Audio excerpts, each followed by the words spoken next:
LLC. We have about 590 bridges in the Oklahoma City right-of-way. There's another 90 that are city streets over Oklahoma Department of Transportation, which city also oversees. Some of the repairs are due to the aging or condition of the bridges, or there's erosion involved, or maybe an accident has caused some of the problems. The funds are total of $828,425.76. These funds were currently in the annual contract that has expired, so the request is to move these funds to the new contract, and this annual contract can be renewed up to 3 years, depending if city wants to continue that and if the funds are available in the contract to do so. Any questions on that? Any questions on this item? Hearing none, I would entertain a motion for approval. I have a motion and a second. All in favor of this proposal, vote by saying aye. Aye. Opposed? Hearing none, we'd move on to the second item, please. Thank you.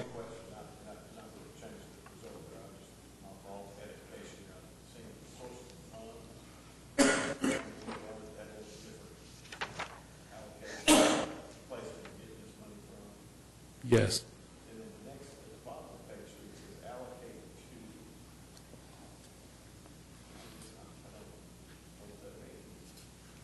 to. Yes, basically, these funds are in the contract that is expired, so we are allocating it to the new contract. This is advertised for bids, so the bidders are going to be submitting bids for that. They are, no, there's no specific bridges. There's basically quantities that are normally used for bridge repair are included in a contract, so they will give us unit prices. Yes. Yes, for the coming year, and then, yes, right.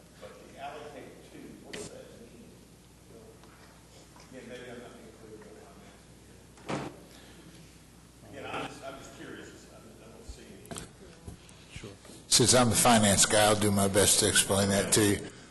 What we do is the source of funds that you see come from various bond sales that we sell, those unlisted bridge funds, each bond sale.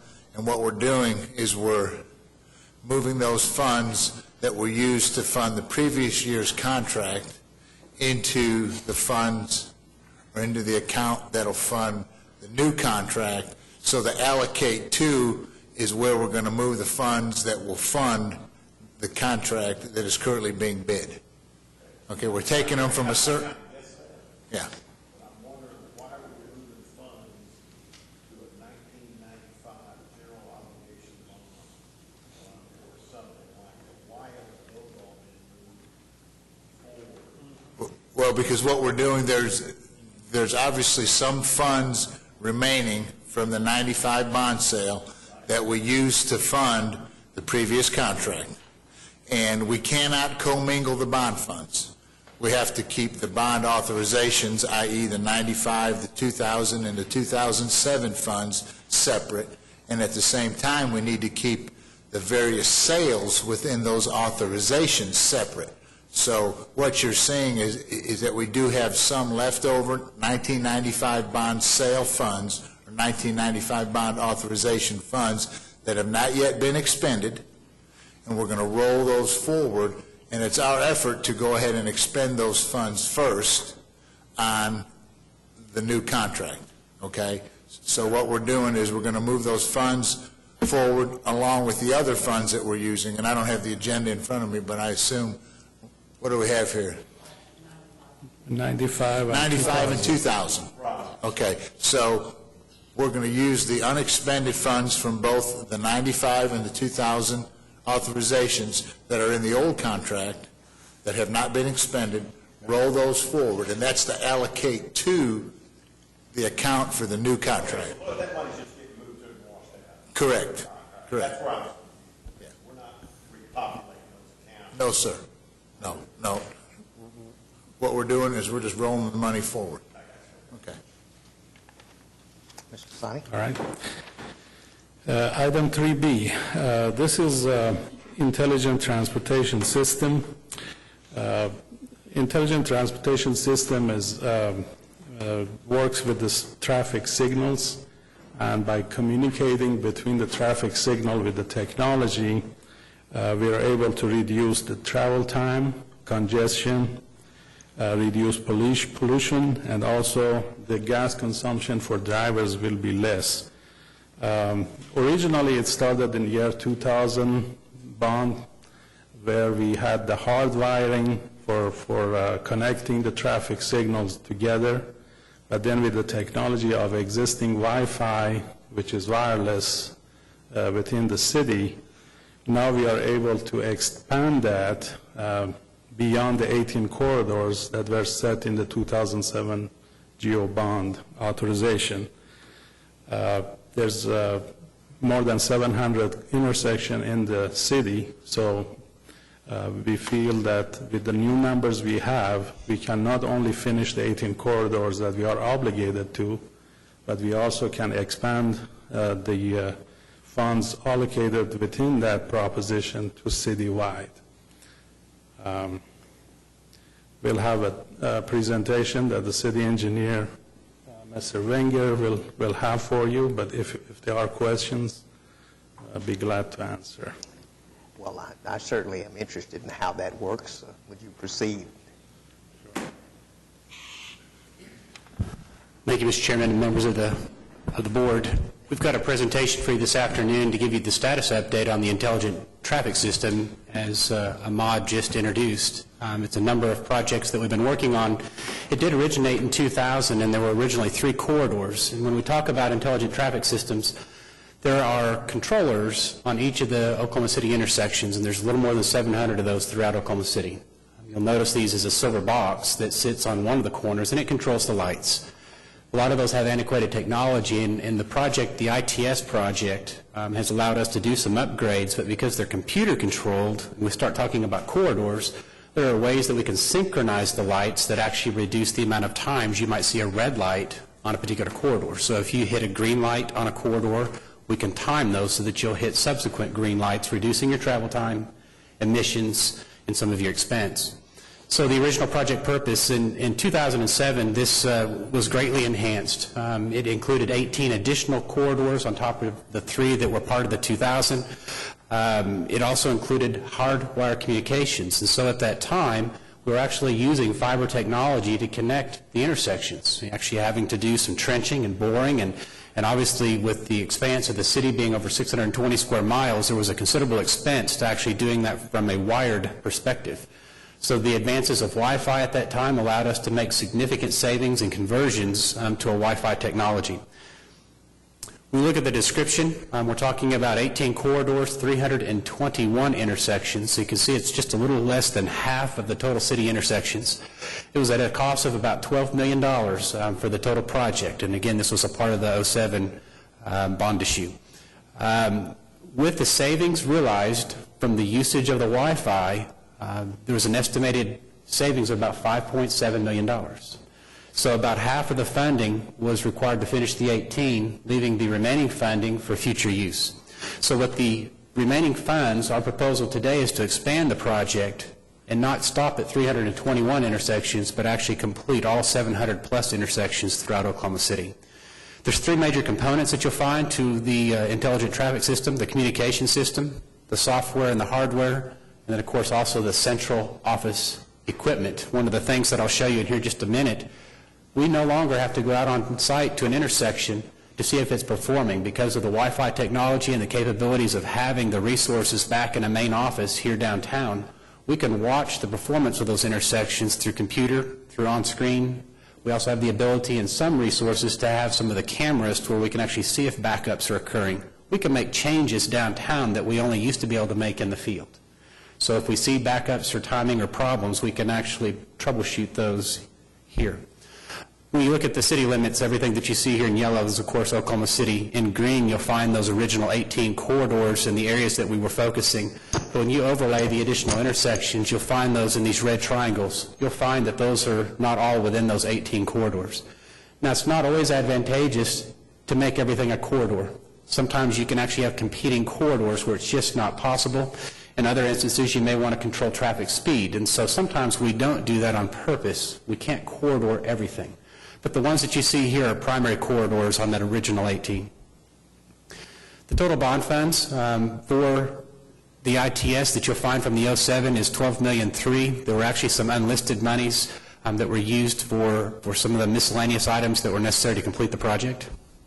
When you look at the benefits, reduced travel time on major corridors, reduced emissions from vehicles, obviously resulting in less gasoline consumption. But again, a lot of this is to also replace a lot of the antiquated equipment that's inside those silver cabinets. When we talk about going green, one of the original system goals was to have a 5% reduction in travel time. We looked at a model that actually projected a year's worth of travel time. If you had a 40-minute round-trip commute, and we had the goals established, we thought we could save about 70 hours annually on a typical commute for a fuel savings cost of about $280 a year.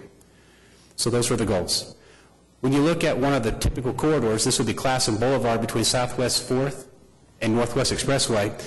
Look at the far right, you'll see that the corridor there was over 70 seconds saved on that particular corridor alone, resulting in about a 6% gain. So the goals of 5% were exceeded. So 6% travel time improvement, and if we recalculated those costs and we looked at that 40-mile round-trip commute, we actually saved about 83 hours a year using the same cost, about $332 annually in savings. The project timeline, NASTEC is the company that we're actually purchasing the equipment from, and we re-awarded the contract in 2010 for signal controllers. This was a 5-year implementation. We're currently in year 3, so progress has been made, and a lot of improvements. There's 321 intersections that are now online. 14 out of the 18 corridors are completed. We hope to be able to purchase, with your authorization to expand the project, the remaining corridor intersections in this year, 2012. This is what an intersection obviously looks like in Oklahoma City, and as I call out just a few of the things, you'll notice the silver box that's in the lower left-hand corner. That's what contains all the logic that runs the traffic controllers. But what you don't see are a lot of the things that are inside that box. You'll see the updated wired technology that's just to the box. You'll see in the lower left the Wi-Fi antenna system. Again, this allows those to remotely communicate with our central office. When you look at the central office, this is what that looks like here downtown. This is an office that's in the Public Works Department. It kind of looks a little bit like Gary England's office, but it's got a lot of technology that is in there that allows us to pull up a city map. We can pull up any intersection. We can see when it's red light, green light, when there's a troubled intersection and we need to make a service call. It also allows us, under certain instances, even with the Wi-Fi, we're moving towards technologies where we no longer have to cut loops to detect traffic that are waiting at a light to turn green. There are some new technologies that allow us to use some low-resolution cameras. Now, these aren't cameras that you could pick out any sort of detail. They're cameras that are on top of some of the poles. You'll notice a few of those downtown. You also see those at South Shields and I-240. They detect cars, and they detect a line of cars. And so that helps that signal be controlled until it clears that traffic, and then it can go ahead and cycle. With that camera, we can also view how many cars are backing up. And so we're starting to experiment with this system that allows us, without having to go out into the field again, to look to see if we're having backups and if we need to make some interim changes to the timing. We look at the project summary. We will complete all 18 original listed corridors. We're now ready to proceed with additional enhancements to the system using the 2000 funds. Scheduled completion of all this work we can have completed by 2014. So our recommendations, again, are to expand the project. And by expanding, the significant savings will be realized, and we can do this within the original budget of the 2007 bond issue. So with that, I'd be happy to answer your questions that you might have. Question. In terms of how it works, does this require 24-hour manned a system, or does the computer work by itself? So it does not require manned operation. Really, what you find in the central office is more of just a management tool. The cabinets still run completely on their own. So I think one of the questions that came up, not at this board, but has come up recently, what happens if we have a power outage or we lose communications? It would be no different than what would happen today. It would be localized to the intersection only. So if we had a power outage that knocked out a typical intersection, it would knock the one intersection offline. It wouldn't knock all 700 offline. They still work with the intelligence that's in those silver cabinets. We just simply have the communication technology to talk to them. What we would see from that central office, though, is that a cabinet went offline and we can send out a service call to see what is the problem. And that's the biggest change. But no, they still work independently of one another, and we don't have to man the office at all. Do they synchronize each other? They synchronize based on the program that the central office sends to them. So they can communicate with one another because of the Wi-Fi. So the answer is yes, they can. Okay. In terms of time of day, many of us will sit with hardly any traffic for a long period of time, and there's nothing happening in an intersection. Will those kinds of adjustments be made?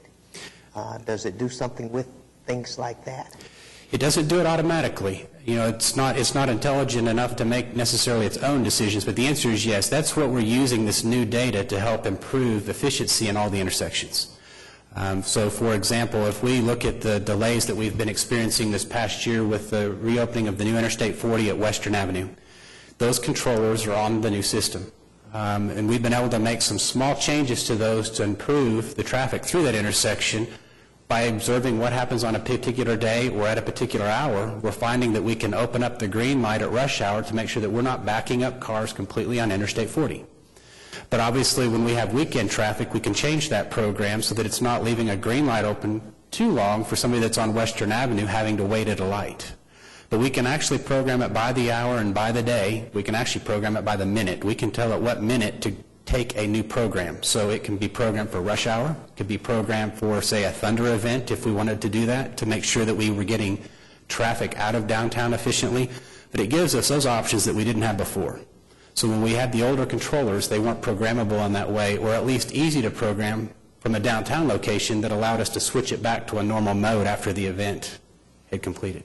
So it gives us tremendous flexibility.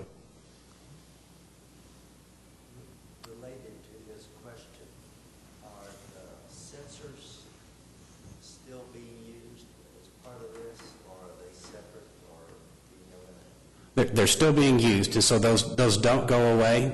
We still, on a particular corridor, we'll leave the green lights open on the main corridor, but obviously when cross traffic, say, comes to an arterial like Western, it senses that cross traffic and obviously changes that light. So that still exists. The technology is changing on how we sense cars, though, and that's what I mentioned about the cameras. We can use the traffic loops that you have seen cut into the pavement. We now have opportunity for camera. There's a new emerging technology that uses radar, and so we may experiment with that as well. When you talk about the Wi-Fi, is this a city Wi-Fi that's used by city government for all uses, or is it just related to that? It's a city Wi-Fi used by other city departments, including police and fire, but it is a limited access Wi-Fi currently being used by the city for public safety and traffic purposes. And so is there part of that police and fire department where they might be able to open up a corridor for them and shut off the side streets? No, I don't know the answer to that specifically. I think there are some capabilities, and I've seen that used in cities. I'm not sure if we have that full capability here. Obviously, they still proceed with caution as they enter intersections, and those that choose to stop are not here. But we could look into that, but I've seen that in other communities, yes. Do you foresee this system being used by emergency vehicles where they can turn the light green in the direction that the emergency vehicle is going in? I think that was the question I was starting to hear from Mr. Cunningham. I don't know that we have that technology yet, but it's something we can look into. I've heard about that in other communities, but no, I don't believe we utilize that fully at this time in Oklahoma City. I'm new to the group, so my spending $12 million, is there any state or federal matching funds to help pay for this? There's not on this project, no. But there are in some projects, there are state and federal. As a part of Public Works, we pursue state and federal funds whenever possible, and we find those in different categories. Sometimes it's on roadway construction, sometimes it's on bridge construction. There are some traffic safety grants that come out from time to time that we can access. There's not anything on the ITS at this time, but if something were to come available, we'd absolutely pursue it. Any other questions concerning this item?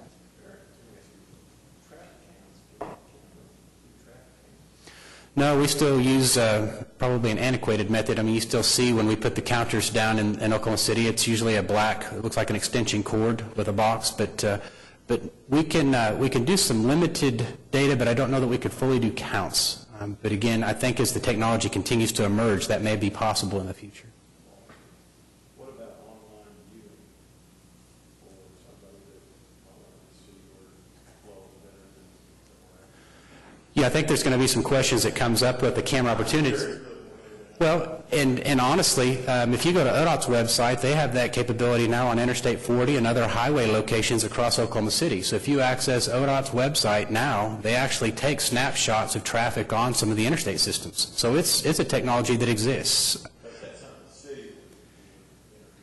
You know, I don't know at this time. I'll be honest, there's been some concerns that the cameras might be an invasion of privacy or have some privacy issues. And what I can assure you is that there's not the ability with the cameras that we're using for traffic detection. They don't have the clarity where you can pick up any detail of a car. You can see that it's red or you can see that it's white, but you can't see people, you can't see license plates, you can't see those types of things, but you can see general scenery. And that's how the camera works. It focuses on a line of cars, but we need to explore that possibly. I could see that there's a benefit, but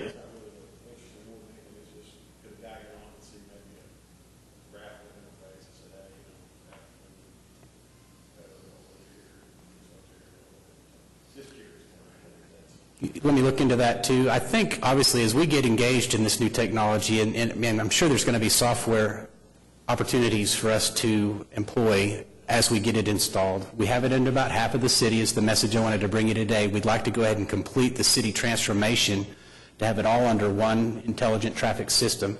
And then I think we can start looking at enhancements and upgrades. But I think all those things are possible that we're mentioning today, whether it be fire safety equipment, access through intersections, or possibly something that the public could use as well.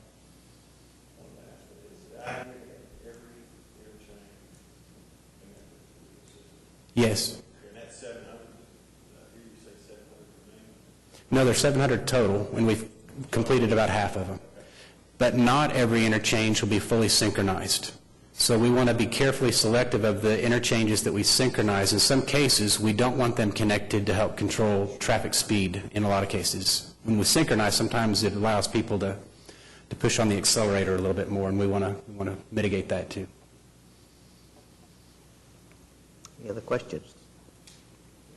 If not, I'll entertain a motion to approve this item. We have a motion. We have a motion and a second. All in favor of approval of this item, signify by saying aye. Aye. Any opposed? Hearing none. We'll move on to our next item, which is to review the 2012 GO Bond Financial Summary. Sure. If those of you that have your packets with you, if you could turn, looks like it's page 20. With our new member here with us today, I thought I'd briefly go over one section here, and it might be good for everyone to kind of, for their benefit too as well. If we look there at the first section, it says streets listed projects. Do y'all see that there at the top? Those that are looking at it. I'm going to wait on the chairman. Go ahead. Yeah, right here. Okay. Okay. So what we have here is we show under bond authorization the last few bond authorizations that have been approved by the citizens. We have 89, 95, 2000, and 2007. And then if you scroll to the right, we have a column entitled Current Appropriations. So this would be bond funds that are sold that have been appropriated to various accounts. Then we have total expenditures. And then we have pre-encumbrances, and these are encumbrances that have been made on projects that are or are not under contract necessarily, but we have set aside funds for a particular project. And then we have outstanding encumbrances. Those would be funds that have been encumbered for specific contracts. And then we have our remaining balance. So if we look there in the far right under remaining balance, we have a total of $18.2 million in remaining balance that's available for projects under streets listed projects.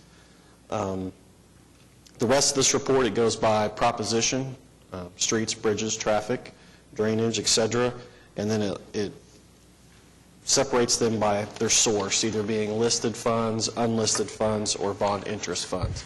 Feel free to review this report, and if you have any questions, we'll be happy to address any of those either during the month or at our next meeting. And that's all I have, unless there's any questions on that report. Under new business, our next item is to solicit nominations for vice chairman of the Bond Advisory Committee. The first question I'll have, is there anybody that's willing to undertake the vice president?